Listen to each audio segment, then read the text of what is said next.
अगर धरती पर गुरुत्वाकर्षण खत्म हो जाए तो क्या होगा, और मनुष्य ने किस वस्तु को आज तक सबसे दूर भेजा है, और इस पूरे ब्रह्मांड का सबसे ठंडा स्थान कौन सा है, और यदि पृथ्वी 1 मिनट के लिए रुक जाए तो क्या होगा। तो ऐसे टॉप 10 अमेजिंग फैक्ट जानोगे आज के इस वीडियो में, तो वीडियो को एंड तक जरूर देखना क्योंकि वीडियो बहुत ज़्यादा यूनिक और इंटरेस्टिंग होने वाली है।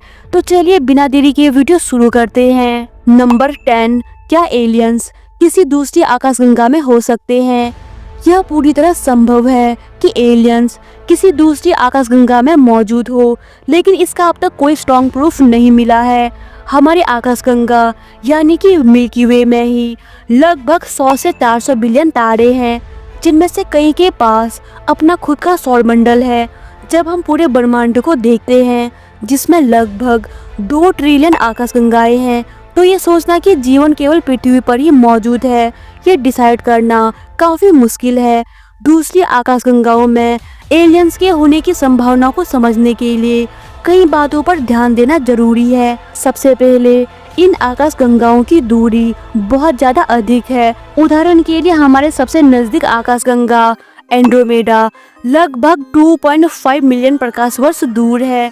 इतनी दूरी तय करने के लिए हमारे पास कोई भी तकनीक नहीं है, लेकिन अगर एलियंस वहाँ है तो उनके पास हमारे विज्ञान से कहीं अधिक हाई लेवल तकनीक हो सकती है। दूसरी बात यह है कि वैज्ञानिक मानते हैं कि जीवन के लिए कुछ बुनियादी आवश्यकताएं होती है, जैसे पानी, ऊर्जा स्रोत और अनुकूल वातावरण। फिर भी यह पता लगाना किन स्थितियों में भी जीवन विकसित हुआ है या नहीं, ये जानना बहुत ज़्यादा कठिन है। इसके ब्रह्मांड की विशालता को देखते हुए यह संभव है कि एलियंस दूसरे आकाशगंगाओं में मौजूद हो। हालांकि अब तक कोई पक्के सबूत नहीं मिला है। जब तक कोई पक्के सबूत नहीं मिलता तब तक यह केवल एक कल्पना है। वैज्ञानिकों की रिसर्च जारी है और समय के साथ इसका जवाब भी मिल जाएगा। नंबर 9, अगर पृथ्वी सौरमंडल से बाहर निकल जाए तो क्या होगा? अगर पृथ्वी सौरमंडल से बाहर निकल जाए तो यह स्थिति हमारे लिए कल्पना से परे होगी। अगर पृथ्वी किसी कारणवश सौरमंडल से बाहर निकल जाए तो इसके प्रभाव न सिर्फ हमारे जीवन पर बल्कि पूरी पृथ्वी पर पड़ सकता है। सबसे पहले तो पृथ्वी का तापमान बहुत ज़्यादा गिर जाएगा। सौरमंडल में सूर्य के पास मौजूद ग्रहों को सूर्य से ऊर्जा मिलती है, जिससे हमारे ग्रह पर जीवन संभव होता है।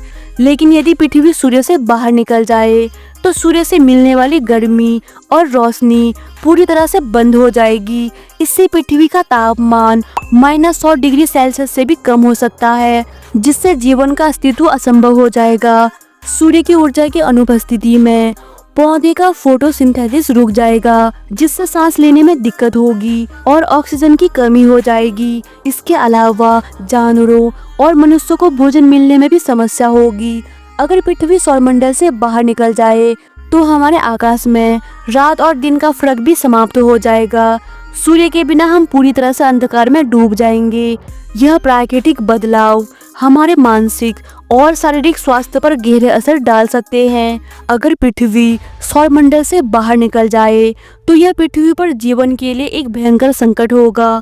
सभी जीवों की मृत्यु हो जाएगी और पृथ्वी एक बर्फीली, अंधेरी और वीरान जगह बन जाएगी। नंबर 8, सूर्य, पृथ्वी, चंद्रमा और बाकी सारे ग्रह इतने भारी हैं तो वो नीचे क्यों नहीं गिरते? आइए जानते हैं इसका जवाब।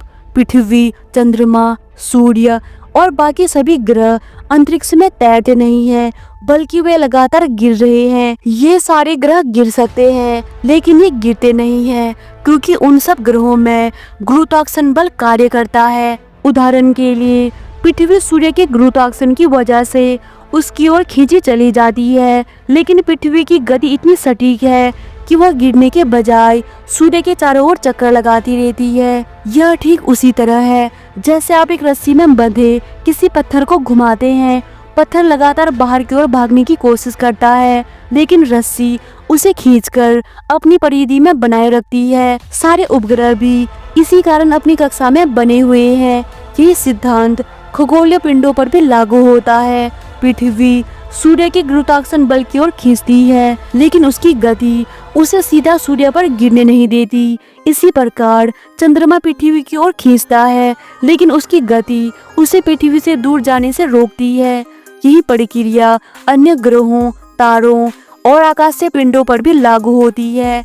वे सब एक दूसरे की ओर गिर रहे हैं, लेकिन उनकी गतियां और गुरुत्वाकर्षण के बीच संतुलन उन्हें एक निश्चित कक्षा में बनाए रखता है। नंबर 7, यदि पृथ्वी 1 मिनट के लिए रुक जाए तो क्या होगा? पृथ्वी लगभग 1617 किलोमीटर प्रति घंटे की रफ्तार से घूम रही है। अगर यह अचानक रुक जाए तो सतह पर मौजूद हर चीज, जैसे कि मनुष्य, इमारतें और महासागर, इन सब पर बहुत खतरनाक असर पड़ेगा। हर चीज पूर्व दिशा में तेज गति से फेंक दी जाएगी, इमारतें गिर जाएंगी और भारी नुकसान होगा। महासागर की विशाल जल राशि भी अपनी गति बनाए रखेगी और बड़े पैमाने पर सुनामी आएगी। फिर समुद्री पानी जमीन पर चढ़ जाएगा, जिससे बाढ़ का खतरा बढ़ जाएगा। पृथ्वी की हवा भी अपनी गति बनाए रखेगी।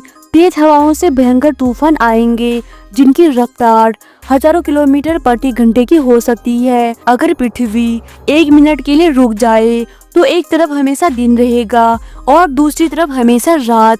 दिन वाली जगह पर तापमान खतरनाक रूप से बढ़ जाएगा।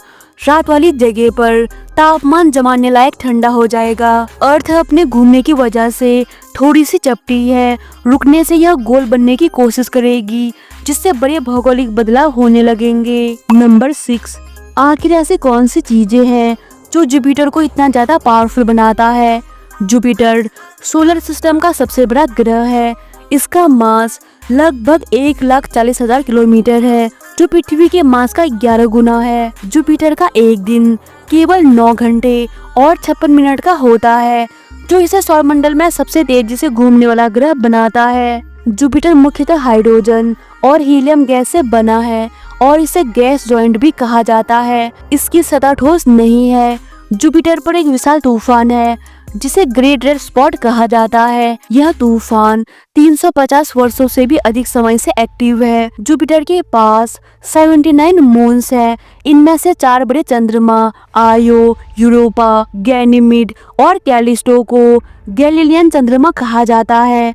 जुपिटर का गैनीमीड सौरमंडल का सबसे बड़ा चंद्रमा है, जो मर्क्यूरी ग्रह से भी बड़ा है। जुपिटर का चुंबकीय क्षेत्र सौरमंडल में सबसे शक्तिशाली है। यह पृथ्वी के चुंबकीय क्षेत्र से लगभग 14 गुना अधिक मजबूत है।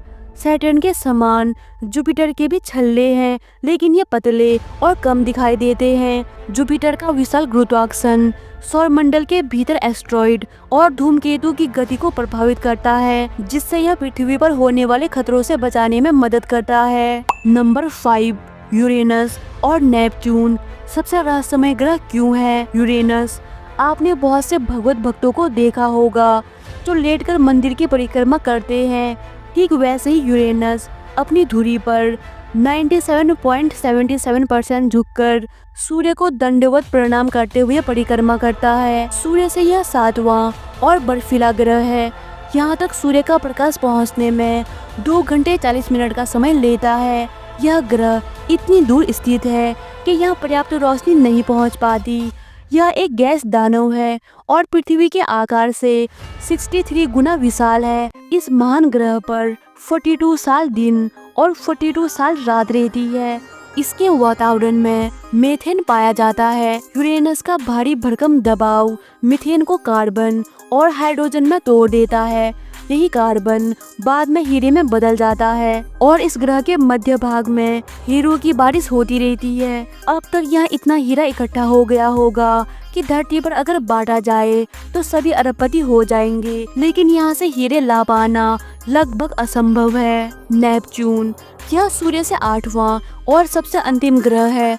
सूर्य से अलग अलग दूरी होने के बावजूद यूरेनस और नेपच्यून का तापमान लगभग एक समान है, जो कि एक रहस्य है। नेपच्यून सूर्य की एक परिक्रमा करने में 164 साल लेता है और यहाँ तक रोशनी बहुत कम पहुँचती है और यहाँ के वातावरण में मीथेन पाया जाता है, जो ग्रह के दबाव से टूटकर हीरा बन जाता है और बारिश के रूप में ग्रह पर गिरता है। यह पृथ्वी से 58 गुना एक बहुत बड़ा गैस दानव है। नंबर 4, अंतरिक्ष से पृथ्वी की सबसे पहले कौन सी फोटो ली गई थी?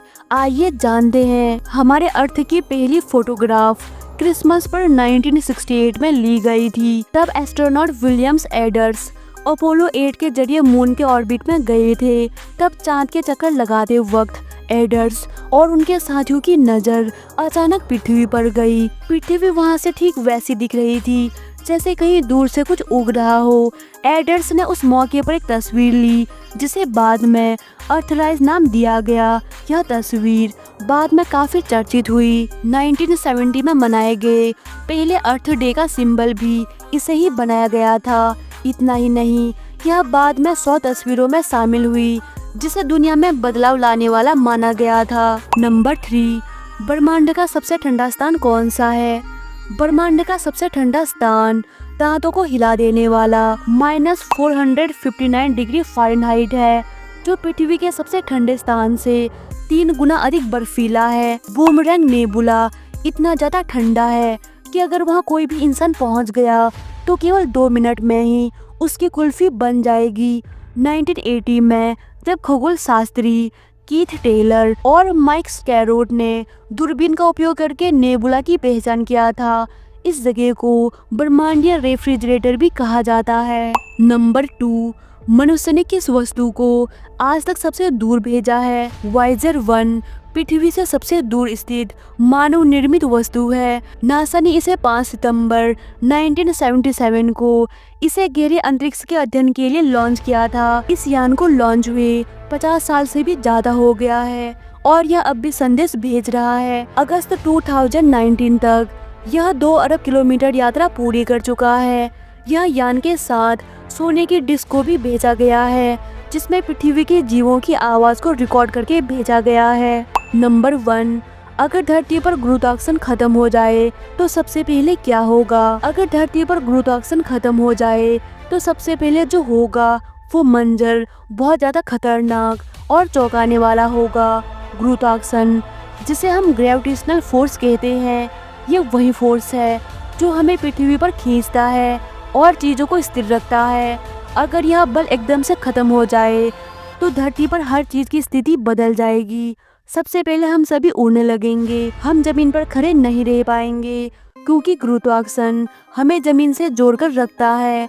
इसके बाद सभी बड़े बड़े ढांचे जैसे इमारतें, पुल, ऊंची ऊंची बिल्डिंग और रोड भी हवा में उड़ने लगेंगी। इसका असर केवल इंसानों या बिल्डिंग तक ही नहीं बल्कि पानी, हवा और वातावरण भी प्रभावित होंगे। समुद्र, नदियाँ और महासागर का पानी बिना गुरुत्वाकर्षण के उड़ने लगेगा। हमारी हवाएं जो पृथ्वी के गुरुत्वाकर्षण से जुड़ी होती है वो भी लगातार चलती रहेंगी, वो भी बिना किसी दिशा में। ये मंजर दुनिया के लिए बहुत भयानक बन जाएगा। पूरा ट्रांसपोर्ट सिस्टम बंद हो जाएगा। इसके अलावा हम हवा में उड़ने के कारण एक दूसरे से टकरा सकते हैं जिससे भारी दुर्घटनाएं हो सकती है। शरीर की संरचना भी इस बदलाव से प्रभावित होगी। हमारी हड्डियां और मांसपेशियां गुरुत्वाकर्षण के बिना कमजोर हो सकती है और सारे इंसानों का खात्मा भी हो जाएगा। इसलिए यह कहा जाता है कि अगर धरती पर गुरुत्वाकर्षण खत्म हो जाए तो यह हमारी पूरी दुनिया को उलट पुलट कर देगा और सब कुछ नष्ट हो जाएगा। तो दोस्तों, उम्मीद करती हूँ आपको वीडियो पसंद आई होगी।